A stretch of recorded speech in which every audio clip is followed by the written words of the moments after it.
House wife, home makers. உங்களுக்கு பணிவடை செஞ்சு கொடுத்து உங்க வீட்டுல உள்ளவங்களுக்கெல்லாம் வேலை செஞ்சு கொடுத்து உங்க வீட்டு வேலைக்காரங்களாவே ஆயிட்டாங்க. இல்ல, அவங்களுக்கும் ஒரு மனசு இருக்கு, விருப்பு வெறுப்பு இருக்கு. அப்படிங்கிறது ஏன் உங்களுக்கு எல்லாம் புரிய மாட்டுது?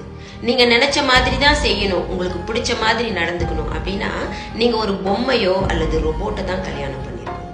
யாரு உங்களுக்கு உரிமை கொடுத்தா ஒரு பொண்ணுடைய மனசை காயப்படுத்துறதுக்கு? இங்க ஆண்கள் கொடுத்து பெண்கள் பெறுறது இல்லைங்க சுதந்திரம். கூட இருக்கிறவங்க அவங்களுடைய உணர்வுகளை புரிஞ்சு கொள்றது தான் சுதந்திரம்.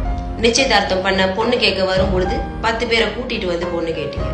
ஏன் திருமணம் பண்ணும்போது 10 பேரை வச்சிருந்து தான் தாலி கட்டுனீங்க.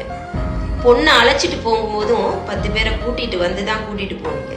ஆனா பொண்ணுங்க நாங்க உங்க வீட்டுக்கு வாழ்க்கை நடத்த வரும்போது தனியா தாங்க வந்தோம். யோசிங்க.